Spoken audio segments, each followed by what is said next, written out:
ଯାଜପୁର ଜିଲ୍ଲା ବଜରଙ୍ଗ ଦଳ ତରଫରୁ ଆଜି ସେବା ସପ୍ତାହ ପାଳନ କରାଯାଇଛି। ଏହି ପରିପ୍ରେକ୍ଷୀରେ ବ୍ୟାସନଗର ସହରରେ ଏକ ବିଶାଳ ମୋଟରସାଇକେଲ ରାଲି ଶୋଭାଯାତ୍ରା ସହର ପରିକ୍ରମା କରି ମୁଣ୍ଡମାଳ ସ୍ଥିତ ସରସ୍ୱତୀ ଶିଶୁ ବିଦ୍ୟା ମନ୍ଦିରରେ ପହଞ୍ଚିଥିଲା। ସେଠାରେ ପ୍ରାନ୍ତ ଜିଲ୍ଲା ପ୍ରଖଣ୍ଡ ଓ ନଗର କାର୍ଯ୍ୟକର୍ତ୍ତାଙ୍କ ଦ୍ୱାରା ଭାରତ ମାତାଙ୍କ ଫଟୋରେ ପୁଷ୍ପମାଲ୍ୟ ଅର୍ପଣ କରାଯାଇଥିଲା।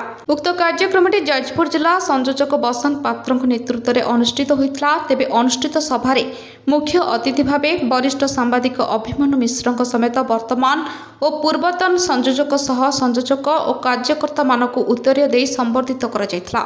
ପବିତ୍ର ଭାରତବର୍ଷର ଶ୍ରୀରାମ ଜନ୍ମଭୂମିରେ ହିନ୍ଦୁ ଧର୍ମ ଓ ସଂସ୍କୃତି ପ୍ରତି ବିଧର୍ମୀମାନେ ଯେଉଁଭଳି ଭାବେ ହିନ୍ଦୁ ଧର୍ମକୁ ଅପମାନ ଓ ନଷ୍ଟ କରିବାକୁ ପ୍ରୟାସ ଜାରି ରଖିଛନ୍ତି ଓ ଧର୍ମାନ୍ତରୀକରଣ କରିଚାଲିଛନ୍ତି ଏବଂ ଜାତିବାଦରେ ହିନ୍ଦୁମାନଙ୍କୁ ବିଭାଜନ କରିବାକୁ ପ୍ରୟାସ କରିଛନ୍ତି, ସେମାନଙ୍କୁ କିପରି ଉଚିତ ଜବାବ ଦିଆଯିବ, ହିନ୍ଦୁ ଭାଇ ଓ ଭଉଣୀମାନଙ୍କୁ ଏକତ୍ରିତ କରି ସଚେତନ କରାଯାଇପାରିବ ଏବଂ ହିନ୍ଦୁତ୍ୱକୁ କିପରି ସୁରକ୍ଷିତ ରଖାଯାଇପାରିବ, ଏନେଇ କାର୍ଯ୍ୟକର୍ତ୍ତାମାନେ ନିଜ ନିଜ ବକ୍ତବ୍ୟରେ ଅଭିଭାଷଣ କରିଥିଲେ।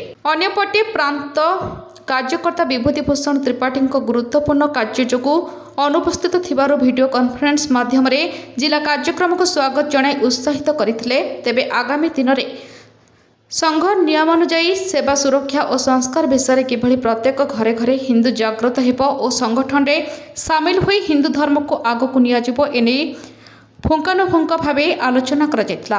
ଅନୁଷ୍ଠିତ କାର୍ଯ୍ୟକ୍ରମରେ ପଣ୍ଡିତ ଆକାଶ ଶର୍ମା ଓ ପଣ୍ଡିତ ହିମାଂଶୁ ଶର୍ମା ମାର୍ଗଦର୍ଶନ ଦେଇଥିବା ବେଳେ ଯାଜପୁର ରୋଡ ପୋଲିସ ସୁରକ୍ଷା ପ୍ରଦାନ କରିଥିଲା।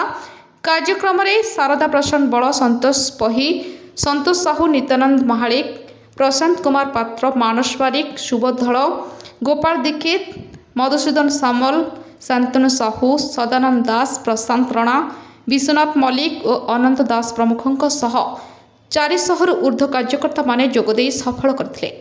Bureau report, Chakrabahu TV. Bajrang Dal କାର୍ଯ୍ୟକ୍ରମ ଅତି ସୁନ୍ଦର ହୋଇଛି। ହିନ୍ଦୁ ଧର୍ମ ରକ୍ଷା କରିବା ପାଇଁ ବଜରଙ୍ଗ ଦଳ ଯେଉଁ ଅଣ୍ଟା ଭିଡ଼ିଛି ତାକୁ ମୁଁ ପୂର୍ଣ୍ଣ ମାତ୍ରାରେ ସମର୍ଥନ କରୁଛି। ହିନ୍ଦୁ ଧର୍ମରୁ ସବୁ ଧର୍ମ ସୃଷ୍ଟି, କିନ୍ତୁ ହିନ୍ଦୁ ଧର୍ମକୁ ବର୍ତ୍ତମାନ ଖ୍ରୀଷ୍ଟିଆନ କି ମୁସଲିମ ଅନ୍ୟ କଣ୍ଟ୍ରି ମାନେ ନଷ୍ଟ କରିବା ପାଇଁ ଚାହୁଁଛନ୍ତି। କିନ୍ତୁ ସନାତନ ଧର୍ମ ଯୁଗେ ଯୁଗେ ଗୀତାରେ ଭଗବାନ କହିଛନ୍ତି ଯେତେବେଳେ ସନାତନ ଧର୍ମର ମାନେ ପାପର ବାହାର ହୁଏ ସେତେବେଳେ ସେ ଅବତାର ଗ୍ରହଣ କରନ୍ତି। କଳିକି ଅବତାର ହେଇ ଭଗବାନ ସନାତନ ଧର୍ମକୁ ବିଶ୍ୱରେ ପ୍ରତିଷ୍ଠା କରିବେ। ଏହା ଅଚ୍ୟୁତାନନ୍ଦ ମାଳିକାରେ ଲିଖିତ ହେଇଛି। ଆମର ପ୍ରାନ୍ତ ସଂଯୋଜକ ପ୍ରଭାତ ଭୂଷଣ ତ୍ରିପାଠୀ ଆଜି ଯାଜପୁର ଜିଲ୍ଲା ଗ୍ରସ୍ତ ଉପଲକ୍ଷେ ତାଙ୍କୁ ସମ୍ବର୍ଦ୍ଧନା ଆଉ ସ୍ୱାଗତ ବ୍ୟବସ୍ଥା ପାଇଁ ଏହି ବୈଠକଟି ଆୟୋଜନ କରାଯାଇଥିଲା। ଏହାର ଉଦ୍ଦେଶ୍ୟ ହିନ୍ଦୁ ସମାଜକୁ କେମିତି ଏକାଠି କରିବା, ବଜରଙ୍ଗ ଦଳର କେମିତି କାମ ବଢ଼ିପାରିବ, ମଠ ମନ୍ଦିର ସୁରକ୍ଷିତ, ମା ଭଉଣୀ ସୁରକ୍ଷିତ, ଆଉ ଧର୍ମାନ୍ତରୀକରଣ ଯେଉଁ ହେଉଛି ଏହି ସୁରକ୍ଷିତ ସବୁ ରହିବା ପାଇଁ ଆଜି ଏ ଆୟୋଜନଟି କରାଯାଇଥିଲା। ତେଣୁ ଆମେ ସମାଜକୁ କହିବୁ, ଯୁବକ ବନ୍ଧୁମାନଙ୍କୁ ଆମେ କହିବୁ ଯେ ବଜରଙ୍ଗ ଦଳରେ ପ୍ରତ୍ୟେକ ଘରୁ କିଛି ନା କିଛି କାର୍ଯ୍ୟକର୍ତ୍ତା ଆସିକି ଯୋଗ ଦିଅନ୍ତୁ, ଆଉ ହିନ୍ଦୁ ଶର୍ମା ମଠ ମନ୍ଦିର ଧର୍ମାନ୍ତରୀକରଣକୁ ବିରୋଧ କରନ୍ତୁ, ଆଉ ହିନ୍ଦୁ ସମାଜକୁ ସୁରକ୍ଷିତ ରଖନ୍ତୁ। ଆମ ସାଥିରେ ଏକ ହୋଇ ସଂଗଠନ କାର୍ଯ୍ୟକୁ ଆଗକୁ ବଢ଼ାନ୍ତୁ।